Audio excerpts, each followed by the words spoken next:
과거 러시아 수도인 페체르부르크에 한 노인이 있었습니다. 이름은 아카키의 빛이라는 노인이었습니다.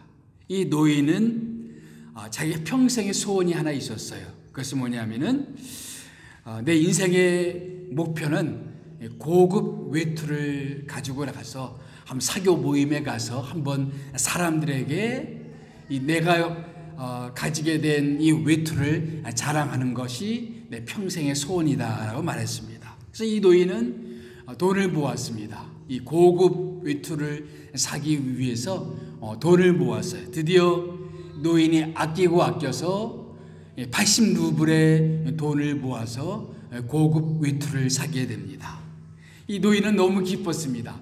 평생의 꿈이 이루어지는 그런 순간이었습니다. 그래서 외투를 사가지고 입고 집에 돌아가는 길에 길목에서 강도를 만납니다. 그래서 강도를 만나서 그가 샀던 외투를 빼앗기고 말아요.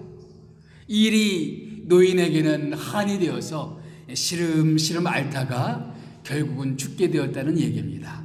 그 이후에 이 노인이 강도를 만났던 그 거리에 유령이 나타나서 가끔 이런 외침을 사람들이 듣게 되었다고 합니다. 내 외투, 내 외투 하는 외치는 유령의 목소리를 듣게 되었다는 이야기입니다. 바로 니콜라이 고골이 쓴 외투라는 소설의 스토리입니다. 이 사람의 평생의 소원은 외투를 갖는 것이죠. 고급 외투를 입고 사람들이 있는 자리에 가서 그 고급 외투를 자랑해 보는 것이 이 사람의 평생의 소원이었습니다. 그러나 우리에게는 또 다른 외투가 있을 수 있겠죠. 어떤 사람에게는 평생의 꿈이 집을 사는 것이 평생의 꿈일 수가 있고, 어떤 사람은 호주에서 이 비자를 얻는 것이 평생의 소원이 될 수가 있고, 어떤 사람에게는 자녀가 아주 멋진 그런 직장을 갖는 것이 평생의 소원일 수도 있고, 사람들마다 평생의 소원을 가질 수가 있습니다. 그런데 우리는 인생을 살다 보면 우리의 꿈이 좌절되는 그런 순간들을 맞이하게 됩니다. 이 노인이 외투를 빼앗기고 꿈이 좌절되는 것을 경험했듯이 우리도 인생을 살아가면서 우리 평생의 소원, 우리가 꿈꾸던 것들이 좌절되고 꿈이 꺾여지는 그런 순간들을 경험하게 됩니다. 오늘 본문에서 읽은 엘리야가 바로 그런 순간이었습니다. 우리 4절 말씀을 보게 되면 같이 한번 읽어볼까요? 시작. 자기 자신은 광야에 들어가 하룻길쯤 가서 한 로뎀나무 아래에 앉아서 자기가 죽기를 원하며 이르되 여호와여 넉넉하오니 지금 내 생명을 거두시옵소서. 여러분, 엘리야가 어떤 선지자입니까? 갈멜산에서 바알 선지자, 아세라 선지자와 영적인 대결을 벌여서 그 엘리야 선지자의 제단 위에 하나님의 불이 내려오고 하나님의 놀라운 능력이 나타났던 그런 위대한 선지자 아닙니까? 그런데 오늘 밤 말씀을 보니까 그가 한 로뎀나무 아래서 뭐를 기도하고 있어요? 죽기를 기도하고 있습니다. 여러분, 하나님을 잘 믿는 사람들 가운데도 이런 순간은 찾아올 수가 있어요. 그냥 모든 걸 끝내고 싶다. 그냥 죽고 싶다. 모든 것을 다 포기하고 싶다.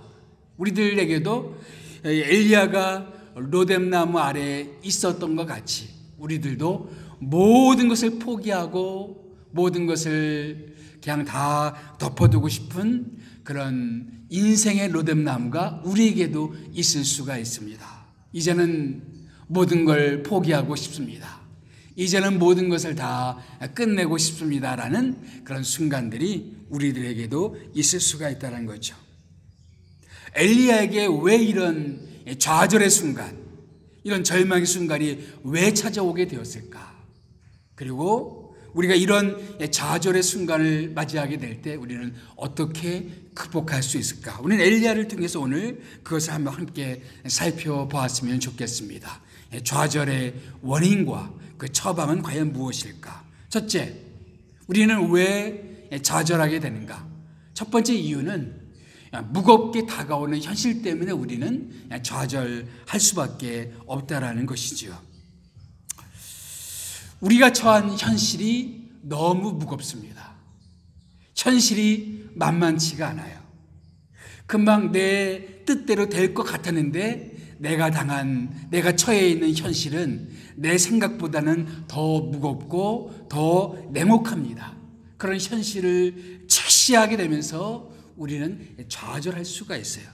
우리는 그냥 이렇게 저렇게 되면 뭔가 잘 풀릴 거라고 생각했는데 막상 부딪혀 보니까 우리의 현실은 그렇게 만만하지가 않다라는 것을 깨닫게 될 때 사람들은 좌절하게 됩니다. 엘리야는 이방의 우상 숭배와 맞서 싸우던 선지자였습니다. 아방이 즉위하면서부터 이스라엘 땅에는 우상 숭배가 더욱더 본격화되었습니다. 여로보암 때부터 우상 숭배가 펼쳐졌지만 아예 아방 때는 수도 사마리아에 뭐가 세워졌습니까? 바알 신전이 세워졌어요. 예루살렘에는 여호와의 성전이 세워졌듯이 북왕국 사마리아에는 바알 성전이 세워졌습니다. 그리고 우상 숭배가 본격적으로 노골화되는 그런 시대 가운데 엘리야는 무슨 싸움을 했어요? 우상과의 싸움을 벌였습니다. 그리고 이제 갈멜산에서 영적인 대결을 벌였어요. 그리고 승리했어요. 하나님의 기적이 나타났습니다. 이쯤 되면 그래서 거기서 어떤 일이 일어났습니까? 그 바알 선지자들, 아세라 선지자를 다 죽이는 그런 역사들도 일어났습니다. 이쯤 되면 아방도 마음이 바뀌고 또 이세벨의 마음도 바뀔 줄 알았는데 전혀 그렇지가 않다라는 것을 깨닫게 됩니다. 우리 1절, 2절 말씀을 다시 한번 읽어볼까요?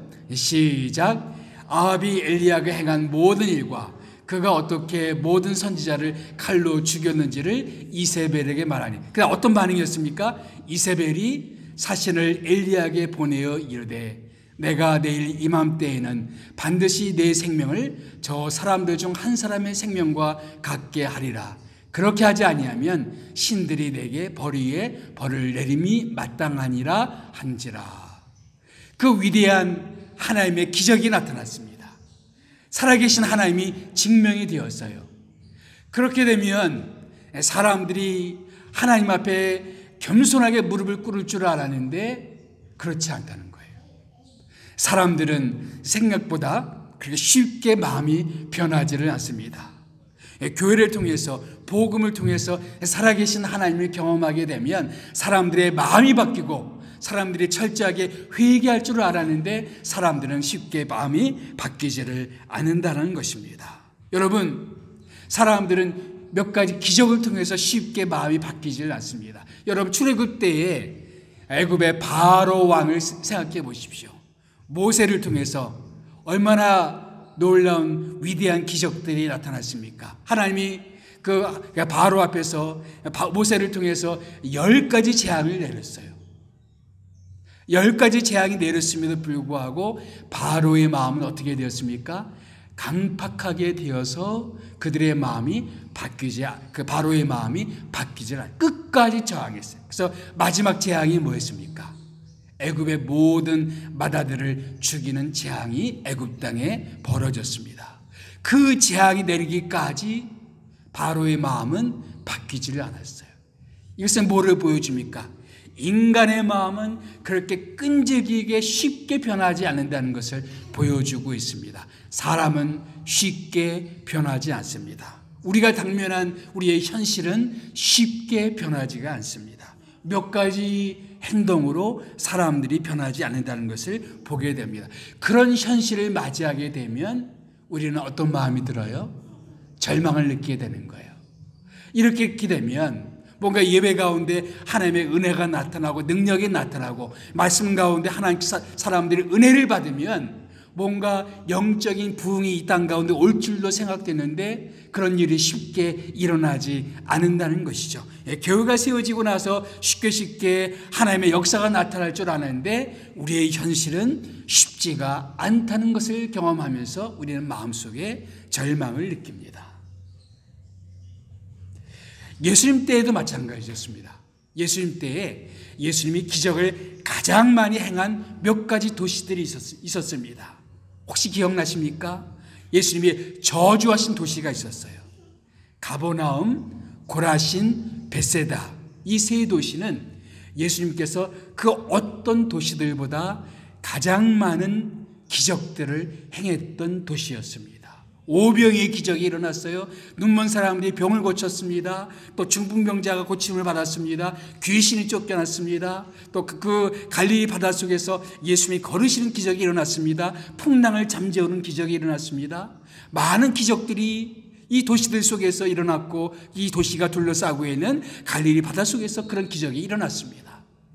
그럼에도 불구하고 바리새인들은 끈질기게 예수님을 거절하고 거부하는 모습들을 보고, 또 그 도시 주민들은 예수님께 나와서 회개할 줄 몰랐어요. 그래서 회개치 않는 가버나움을 대해서, 회개치 않는 고라신에 대해서, 회개치 않는 벳사다에 대해서 예수님이 저주하는 그런 장면이 나옵니다. 차라리 그런 기적을 소돔과 고모라에 행했더라면 그 사람들은 회개했을 것이다. 그런데 너희들은 회개하지 않는다. 우리 이 말씀을 통해서 배울 수 있는 한 가지는 뭡니까? 사람들이 기적을 본다고 쉽게 변하지 않는다는 겁니다. 그런 현실을 우리가 맞닥뜨리면서 우리는 마음속에 좌절을 느낄 수가 있습니다. 그러니까 쉽게 우리 현실을 바뀔 줄 알았는데 우리 현실은 그렇게 쉽게 바뀌지가 않는다는 겁니다. 그래서 3절 말씀 보게 되면 엘리야가 좌절하게 된 것을 단적으로 보여주는 그런 장면이 나옵니다. 3절 말씀 보면 그가 이 형편을 보고, 엘리야는 왜 좌절했을까요? 그는 이 형편을 봤어요. 여러분, 우리는 우리의 형편만 보면 좌절할 수가 있어요. 우리 주변 상황만 보면 우리는 좌절할 수가 있습니다.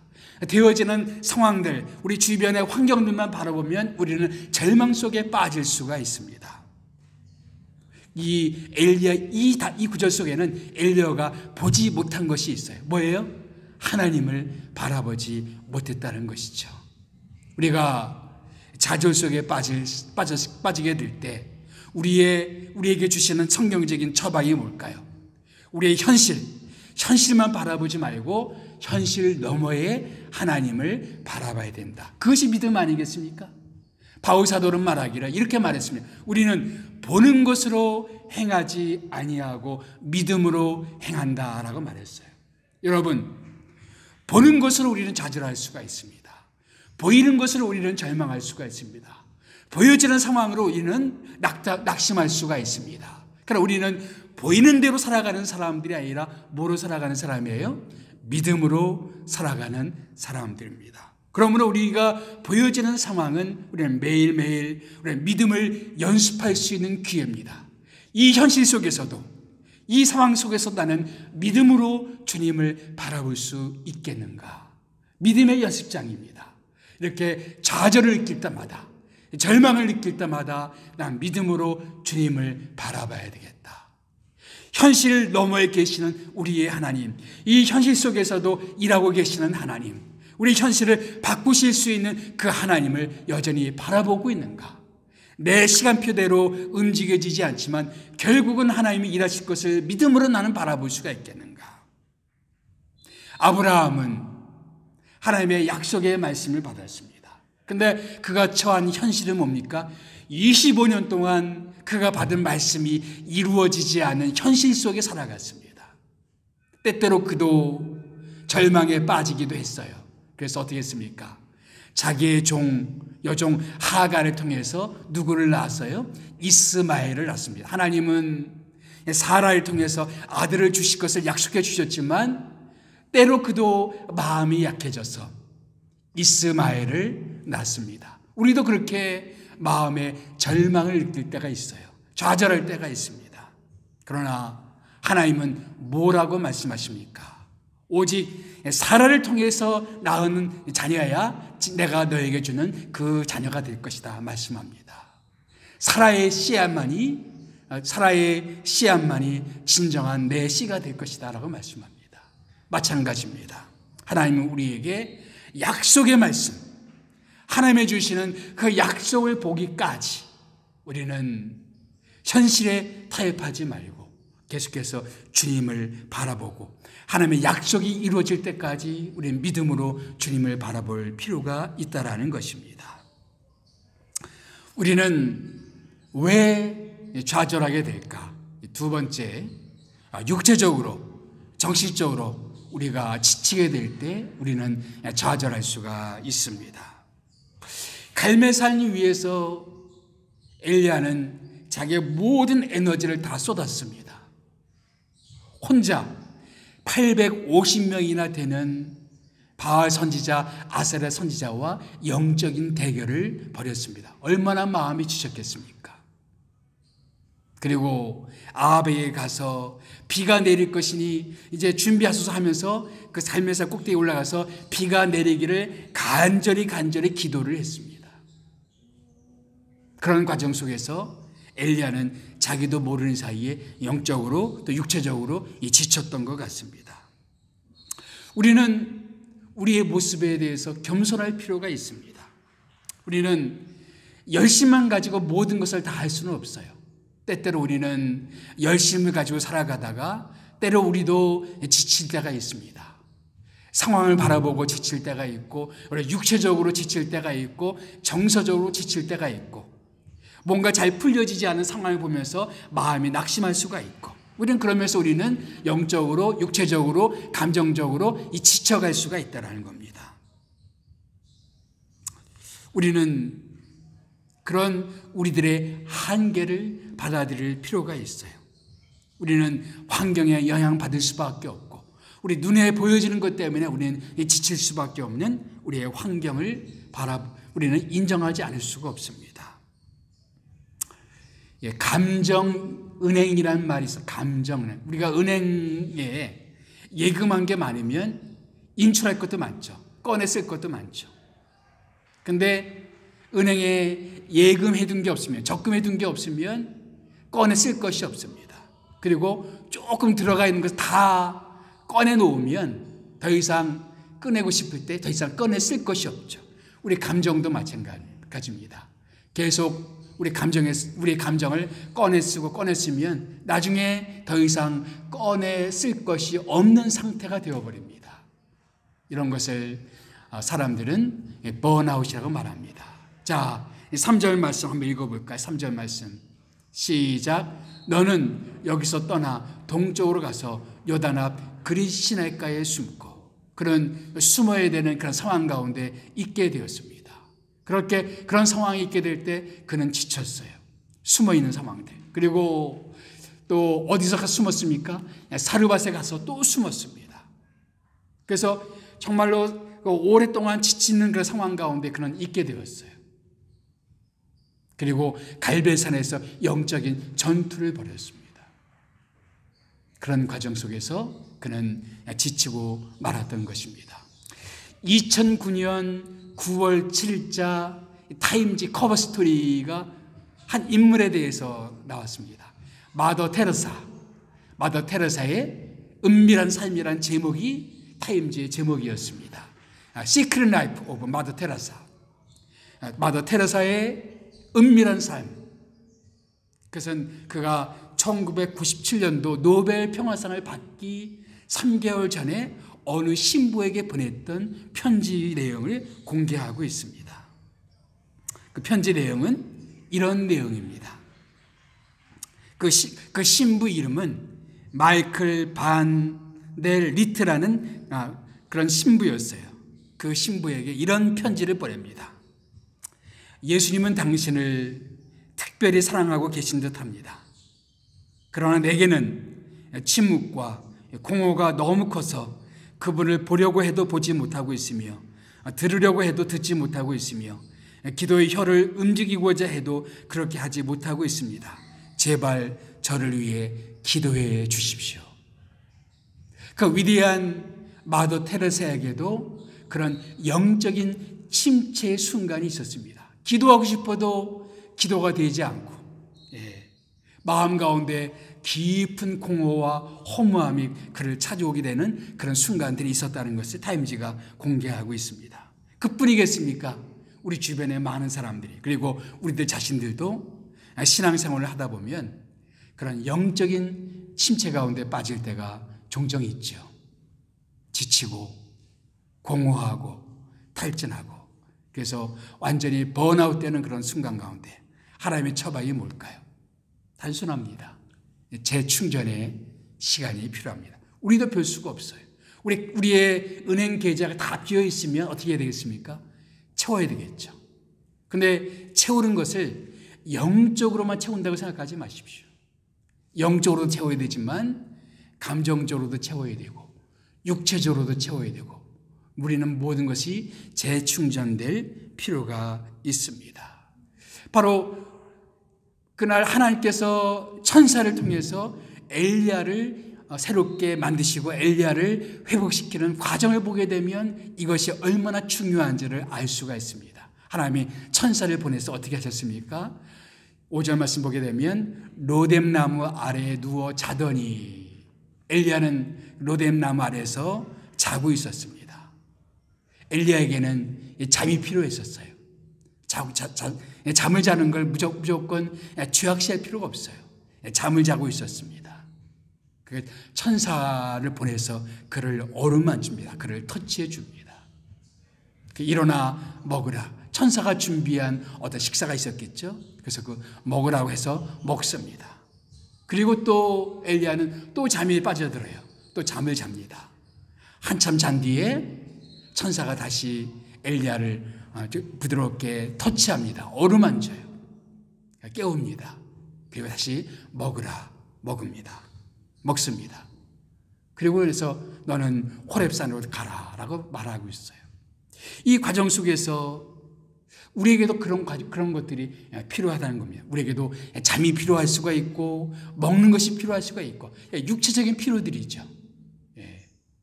또한 영적인 재충전도 필요합니다. 너무 영적이어서 먹는 거, 자는 거 이런 것들은 필요 없다라고 생각하는 사람들이 종종 있습니다. 보통 우리는 이것을 뭐라고 말하냐면 신앙적인 이원론이다라고 말하는, 신앙적인 이원론. 영적인 것은 다 추구하는데 이런 육체적인 거, 정서적인 거, 감정적인 거 이런 것들은 별로 중요하지 않게 생각하는 것을 영적인, 신앙적인 이원론이라고 말합니다. 가만히 보면 그런 영적인 이원론에 빠져 있을 때가 종종 있습니다. 기도하는 것은 중요하고 말씀 보는 건 중요하지만 우리가 쉬고 먹고 재충전하고 안식을 누리고 이런 것들은 별로 중요하지 않다고 생각할 수가 있단 말이죠.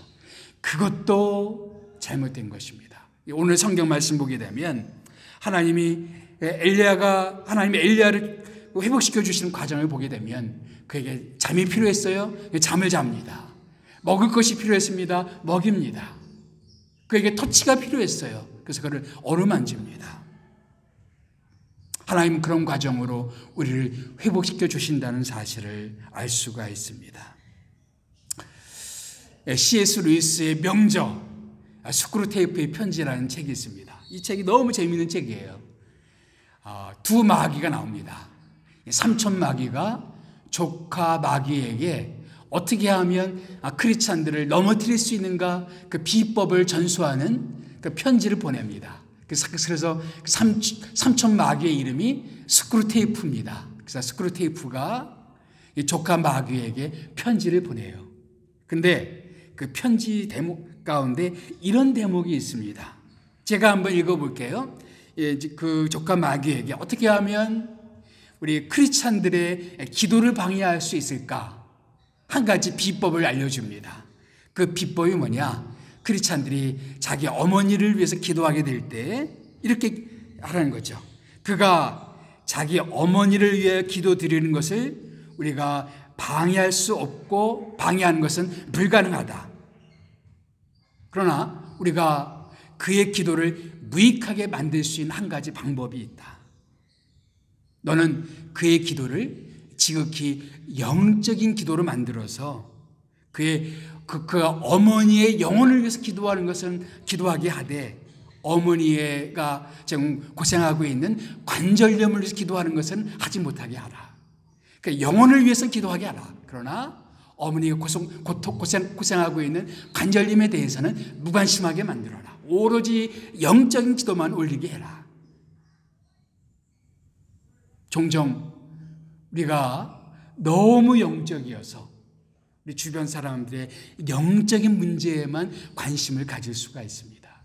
그러나 진정한 영성은 그런 영성이 아니라는 거예요.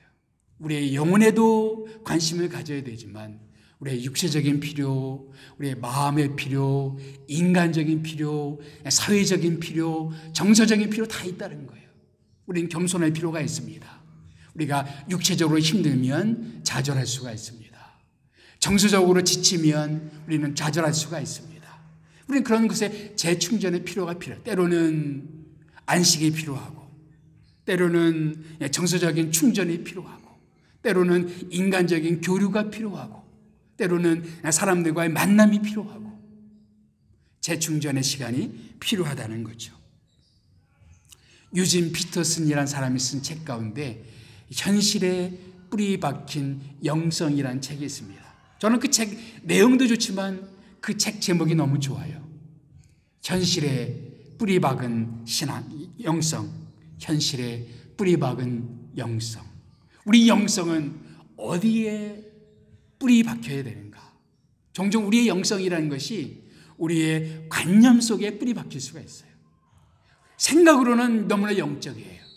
그러나 현실적인 문제들 속에서 하나님을 찾고 하나님을 만나고 거기서 믿음을 구사하는 데 있어서는 너무나 연약한 모습을 보일 수가 있다는 것이죠. 우리는 왜 좌절하게 되는가? 이 세 번째, 영웅의식 때문에 좌절할 수가 있다. 무슨 얘기냐? 자, 먼저 4절 말씀을 보겠습니다. 이렇게 기도합니다. 나는 내 조상들보다 낫지 못하나이다. 엘리야가 하나님께 기도하는 내용 중에 나는 내 조상들보다 낫지 못하나이다. 엘리야는 위대한 선지자였습니다. 갈멜산에서 그 위대한 전투를 벌였을 때, 그래서 그 우상 숭배자들 850명이나 되는 우상 숭배자들을 처단했어요. 적어도 그는 조상들이 이룬 것보다 더 위대한 업적을 자기가 이룰 수 있을 거라고 생각했는지 모르겠습니다. 그런데 이제 이세벨에게 쫓기는 신세가 되면서 자기의 처지를 생각해 보니까 나도 별 수 없는 인간이구나.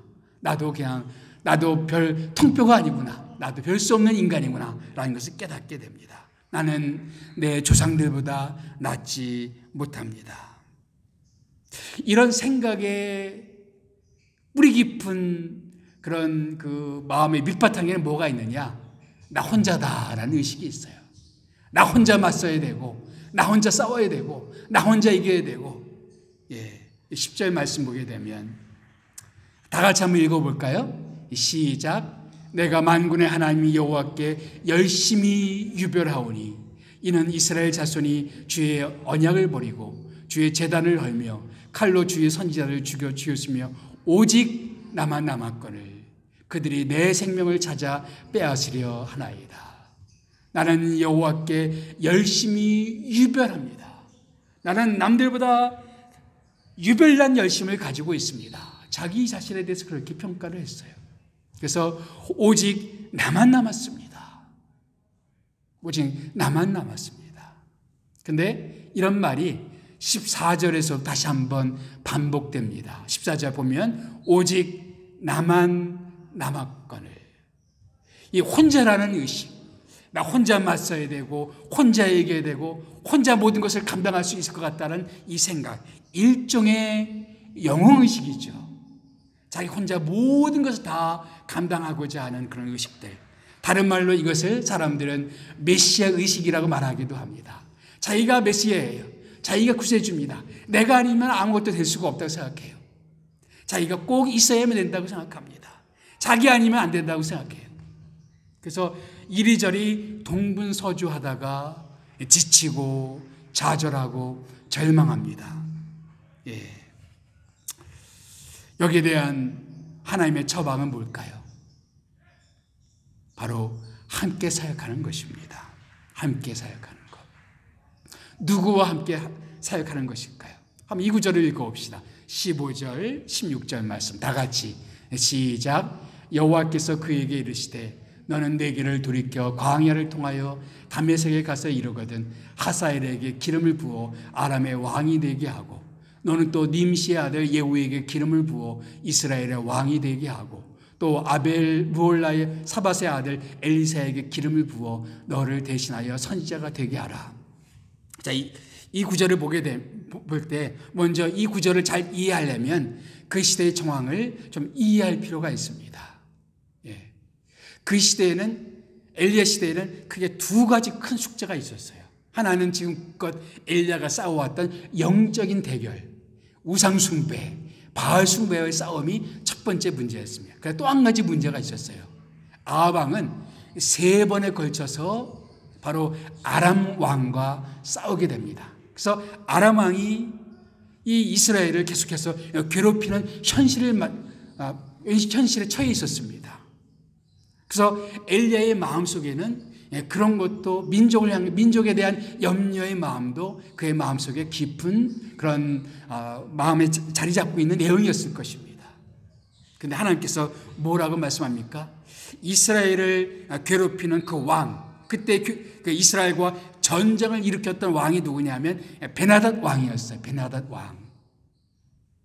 내가 베나닷 왕 때문에 너희들이 그렇게 염려하고 근심하고 불안해하지만 내가 베나닷을 처단하겠다. 베나닷 대신에 누구를 세워요? 하사엘이라는 사람을 세워서 베나닷을 대신하겠다. 그리고 아합, 이스라엘 땅에 우상을 가져다 오고 그 사마리아 땅에 바알 신전을 세운 저 인물 아합도 내가 처단하겠다. 그래서 그 예후라는 인물을 세워서 아합을 처단하겠다 말씀하십니다. 다시 말하면 하나님이 일하시겠다는 거예요. 엘리야는 자기 혼자 동분서주하면서 자기 혼자라고 생각했는데 엘리야가 하는 것보다 더 크게 일하시는 분이 누구예요? 하나님이셨습니다. 하나님은 일하시고 계십니다. 그래서 그들이 두려워하던 그 아람의 그 문제도 하나님이 해결하시고 엘리야가 해결할 수 없었던 아합, 이세벨의 문제도 하나님이 해결하실 것입니다. 지금은 아합과 이세벨 때문에 쫓기는 신세가 되었지만 그러나 때가 되면 하나님은 아합과 이세벨을 하나님이 처단하실 거예요. 하나님이 처벌하실 것이고 하나님이 해결하실 겁니다. 그래서 엘리야에게 묻는 질문이 그거였죠. 너는 내가 이렇게 일할 것을 믿느냐? 이런 질문이 되겠죠. 하나님은 일하실 것입니다. 때때로 우리는 나 혼자라는 생각 때문에 정말 동분서주하면서 지쳐갈 수가 있어요. 우리가 믿어야 될 거 한 가지가 있습니다. 하나님은 일하시는 하나님이시다라는 것입니다. 사실은 우리가 하는 일은 뭐예요? 하나님의 일에 우리가 동역하는 것이지 우리 일에 하나님을 끌어당기는 것이 아니라는 것입니다. 우리가 하나님을 경험하는 삶의 첫 번째 원리는 뭐냐면 하나님이 내 삶 속에서 일하고 있다. 내 주위에서 지금 일하고 있다. 하나님께서 어떻게 필그림 지구촌교회에서 일하고 계실까요? 우리가 그것을 알 수 있는 방법은 하나님은 지금 우리 주변에서 어떻게 일하고 계신지를 찾아보라는 것이죠. 하나님은 우리 주변에서 어떻게 일하시고 계신가? 아무것도 일어나지 않은 것 같은 그런 현실 속에서 그 엘리야의 현실 속에서 하나님은 이미 일하시고 계셨어요. 이미 계획을 세우고 계셨어요. 그래서 베나닷 대신에 하사엘을 세우고 아합 대신에 예후를 세우고 그다음 또 한 가지 엘리야는 혼자가 아니었습니다. 엘리야의 동역자도 준비하고 계셨습니다. 누구였습니까? 엘리사였습니다. 그래서 사밧의 아들 엘리사에게 기름을 부어서 그를 선지자로 세울 것을 말씀하고 있습니다. 다시 말하면 엘리야 혼자가 아니라는 거죠. 하나님이 함께 하시고 그렇죠? 그리고 엘리야가 동역할 수 있는 사람도 보내주실 것이다 말씀하고 있죠. 우리도 그것을 믿습니다. 우리 혼자가 아닙니다. 하나님이 우리와 동역할 수 있는 사람들을 보내주실 줄 믿습니다. 그런 엘리사를 통해서 하나님의 일을 함께하는 동역의 그런 기쁨을 우리는 맞이하게 될 것입니다. 그것이 사실은 교회의 원리입니다. 교회는 한 사람이 모든 것을 다 하는 곳이 아니에요. 교회는 지체들의 모임입니다. 지체들 가운데는 머리 역할을 하는 사람이 있고, 손의 역할을 하는 사람이 있고, 다리 역할을 하는 사람이 있고, 심장 역할을 하는 사람이 있고, 다 기관이 달라요. 교회는 어떤 곳입니까? 함께 지체들이 자기의 은사에 따라서, 자기의 역할을 따라서 함께 동역하는 것이 바로 교회인 것입니다. 하나님은 우리 혼자 모든 것을 하라고 우리에게 모든 것을 맡겨두지 않으셨어요. 함께 일하도록 우리를 부르셨습니다. 예. 바로 우리는 왜 좌절하게 되는가?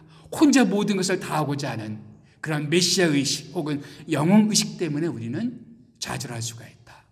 우리는 하나님이 일하시는 현장 속에 하나님과 동역하는 것을 배워야 돼요. 하나님은 지금 어떻게 일하시고 계시는가? 하나님이 일하시는 그 일에 우리는 동참하면 되는 겁니다. 예.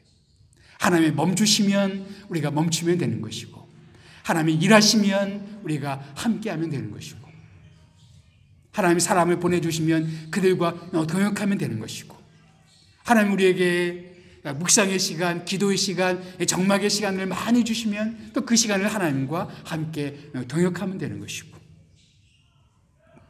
동역자 엘리사를 보내주시면 그와 함께 동역하면 되는 것이고. 자, 또 한 가지 마지막 이유. 우리는 왜 좌절하게 되는가? 영적인 메마름 때문에 그럴 수가 있습니다. 엘리야에 대한 기사를 쭉 읽어보면 본문에 들어서 한 가지 다른 점이 있습니다.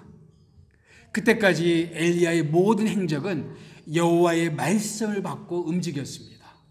여호와의 말씀을 받고 비가 오지 않을 것이다 선포했고, 여호와의 말씀을 받고 그릇 시냇가로 갔고, 여호와의 말씀을 받고 사르밧으로 갔고, 계속해서 하나님의 말씀을 받고 움직였어요. 그런데 오늘 본문에서는 그런 대목이 나오지 않습니다. 3절 말씀 다시 한번 자세히 읽어볼까요?